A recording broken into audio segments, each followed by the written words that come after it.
Hello, welcome back to my channel. Today we're going to talk about when I took my 16-year-old grandson to Japan this past summer for 16 days. And we're on part 2 today about Osaka. If you want to see part 1, which is over Tokyo, then it's going to be linked below, as well as the Osaka itinerary. So today we're going to talk about the bullet train, where we stayed, what we saw, what we ate, and what I would do differently. So let's start with the bullet train, or as the Japanese call it, the Shinkansen. The Shinkansen can go up to 200 miles per hour. We needed to get from Tokyo to Osaka, so we took the bullet train. It took us almost 2.5 hours to get there. You can book your ticket online through the Smart EX app or Klook, or you can book it in person at the JR station counter, or there's a machine there that you can also book it. I wanted to book hours ahead of time because I wanted to make sure what time that I would get. I wanted to make sure that I got reserved seats, etc. So I booked mine through Klook. And the main reason I booked it through Klook instead of the Smart EX app is because I wanted to sit on the Mount Fuji side. I wanted to see Mount Fuji out the window, and you could pay a little extra to be able to get a seat on that side of the train, and I could not figure out how to find the right seat on the Smart EX app, whereas on the Klook app it gave you that option and showed you where those seats were. So our tickets for that are quite expensive. It's $124 each, which included $8 to sit on the Mount Fuji side. Unfortunately, we didn't see Mount Fuji. I missed it somehow. So I spent that extra $8 a ticket on something I didn't get to see. But anyway, we were very happy with our tickets from Klook. You can get either non-reserved or reserved tickets. I wanted to get reserved because we wanted to sit together, and I wanted to go ahead and reserve them ahead of time. So if you're traveling with other people, you might want to book the reserved seats. On my online, when I booked them online, I got a QR ticket, and you use that to scan at the gate to be able to get in. And so you follow the signs to get to the platform, and then to get to the right train car, and then to find your seats. It's pretty easy. Just follow the signs. They're in English and Japanese, so you won't have any trouble figuring out where you need to go. The seats are really comfortable. They're like, it looks like airline seats inside, although you have a lot more room than in airline. They're comfortable seats. They had a shelf above the seats that you can store your luggage if you had carry-on luggage. But if you have large luggage, you'll want to book the seats. At the back of every train car, there is a section that says oversized luggage. And the only people that can put their luggage there is the people that have booked those seats. So you book those seats, and then right behind you they have a space to put your luggage.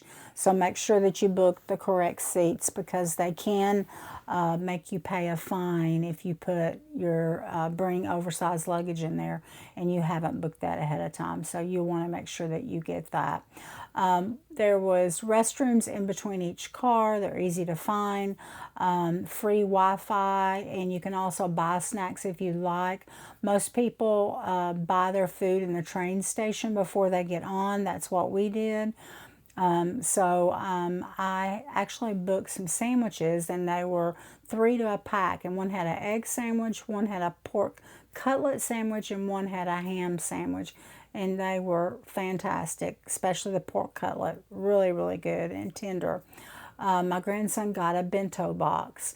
So you see lots of people coming on with their snacks and drinks and their food to ride. As I said before, it took about 2.5 hours.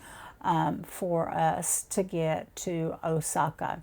When we got there, I used my Google Maps to get to our hotel, and we stayed at the Bridge Hotel. It was about $170 a night, although I have seen it at different times at a cheaper price. So book that ahead of time. We booked ours on booking.com, and that way you can get a good price. I would definitely recommend this hotel. I would definitely stay there again.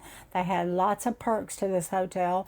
One of the main perks, one of the perks that I enjoyed were their massage chairs that were in the lounge area.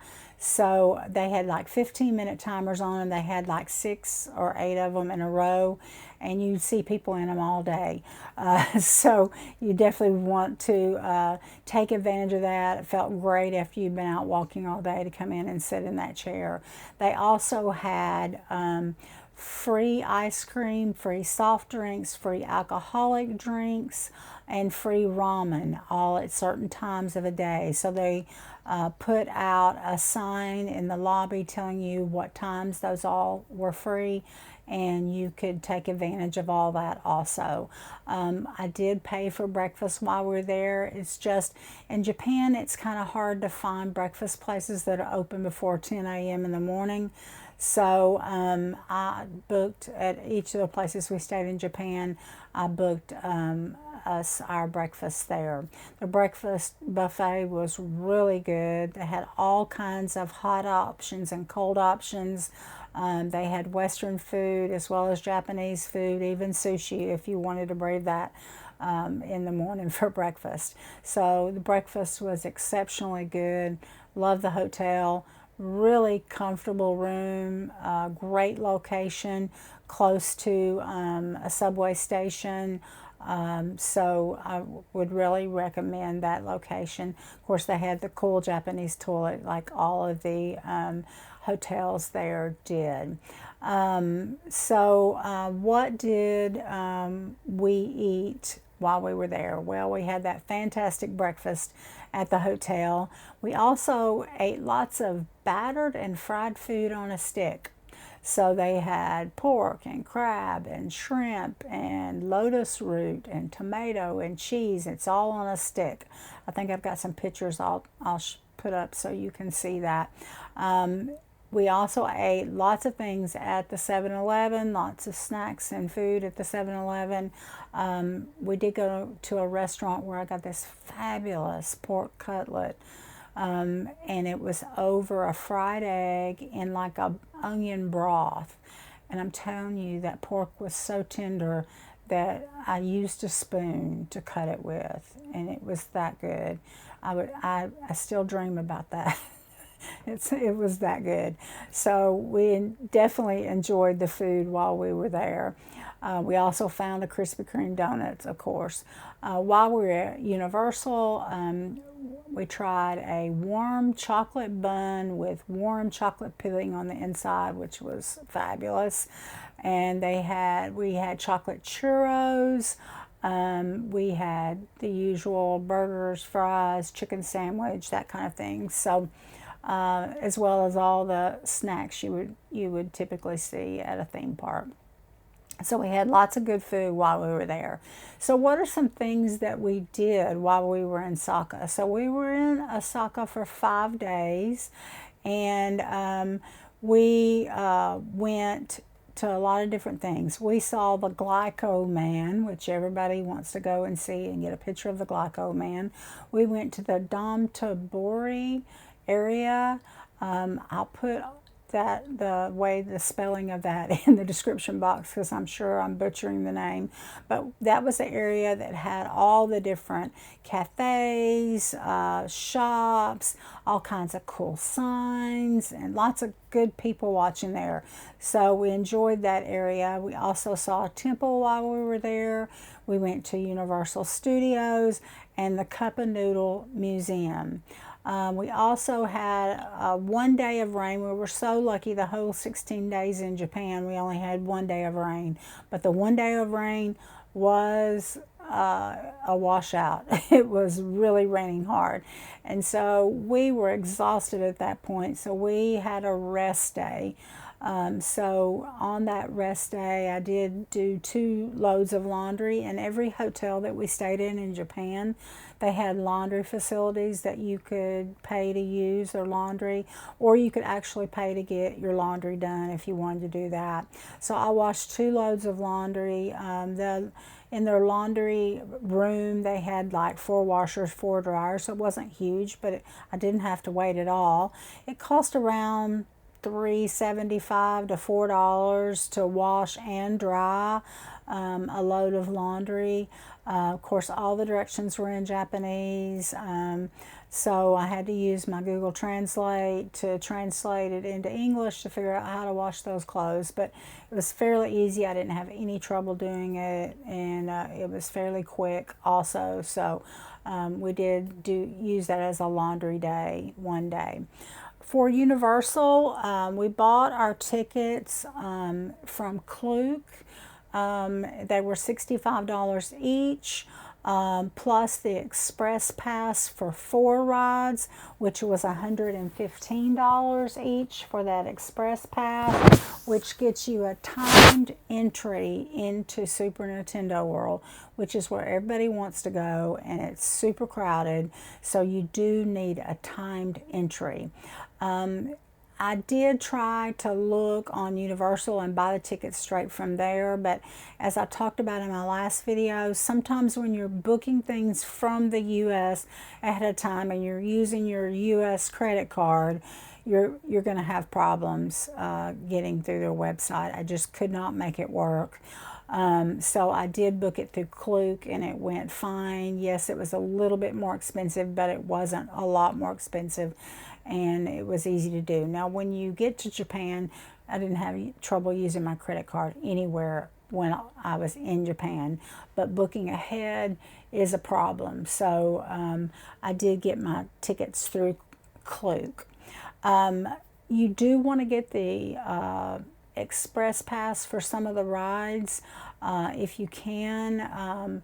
I believe the express pass was for four rides extra, 7 rides, and 9 rides was the ones that you had choices, and each one were more expensive, of course. But you'll do want to get that if you can, and you do need to book that early, book it ahead, because the ride times for us, and of course we were there at the beginning of June, but the ride times were 50 minutes to 2 hours for each ride.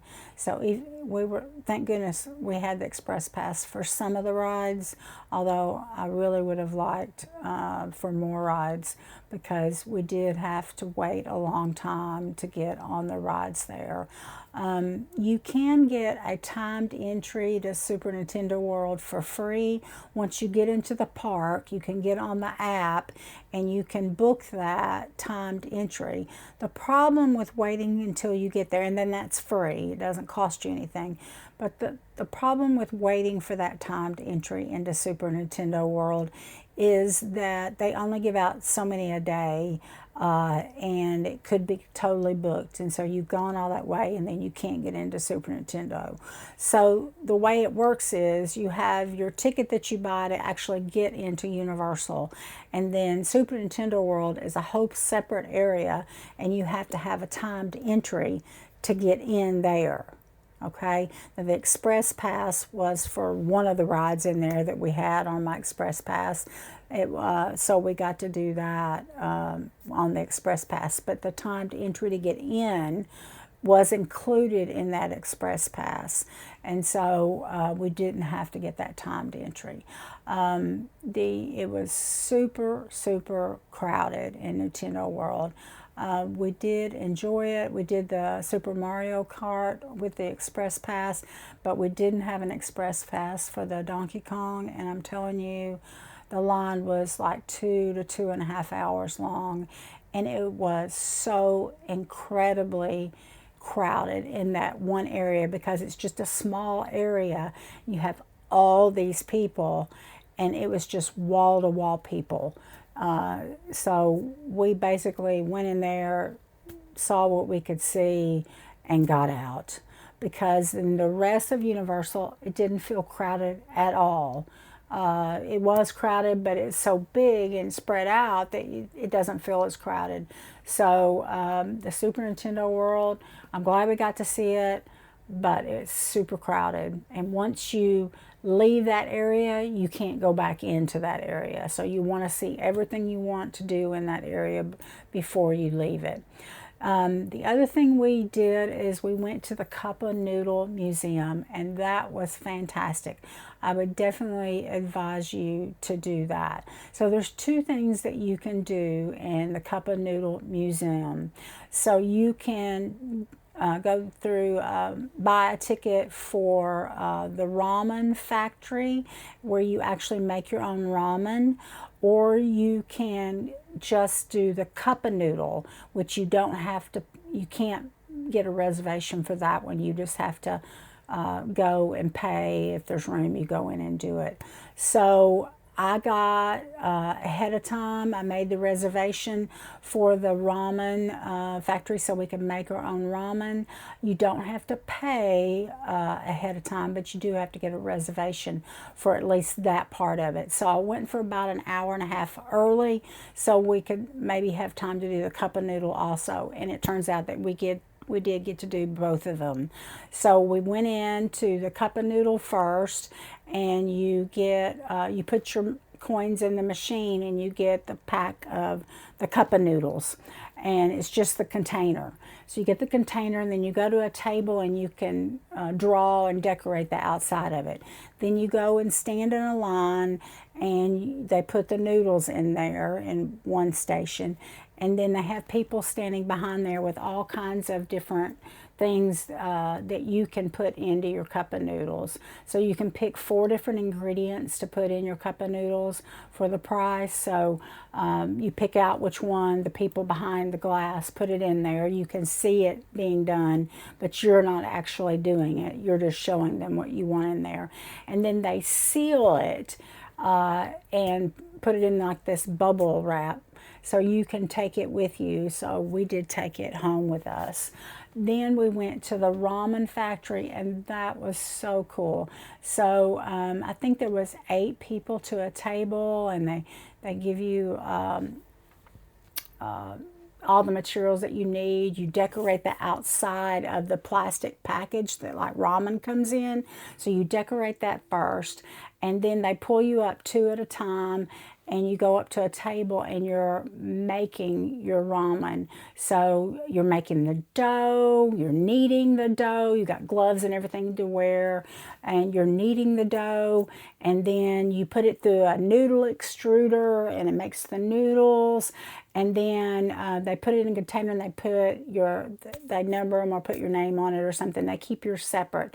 And then it goes to another section that you can watch behind a glass partition, and they're actually frying the noodles there. And they put them in there, and then it comes back out, and they seal it in that package, and you can take that package home as well as they give you another package. So every person gets 2 packages, one that you made with your drawing on the outside of it, and one that is already pre-made. And so you have both of those packages, and then you have your cup of noodles. So that was a wonderful experience. I'm so glad that we went, and it's definitely something you can do. It was not very expensive. I'm trying to remember how much I paid for that, but I think it was like maybe $7 a piece for the ramen portion of it, and maybe another $2 or $3 for the cup of noodles. So really cool, a great experience, and you should definitely do that. Then after that, we trying to think about what we did next. Oh, what I would do differently. That's where I was. Sorry. So what would I do differently? I definitely, as I said earlier, I would buy more rides on that express pass. Even though it's expensive, definitely worth your time, so you don't have to spend so long standing in the long lines. So I would definitely buy more rides on the express pass. I would add another day. 5 days was just not enough in this town. You definitely need a day for rest, so please build that into your time. But I'd like to have had at least one more day to do some more things while I was there. So we enjoyed our time there, but it definitely wasn't long enough. So you definitely should build in some extra time. So I hope you enjoyed hearing about Osaka. Please go back and watch part 1 also on Tokyo. That was really interesting. And stay tuned for part 3 on Kyoto. And I think you'll really enjoy them. If you have any questions about anything, please leave your comments in the comment box below, and I'll be glad to answer any questions that you might have. And stay tuned for the next video. See you later. Bye-bye.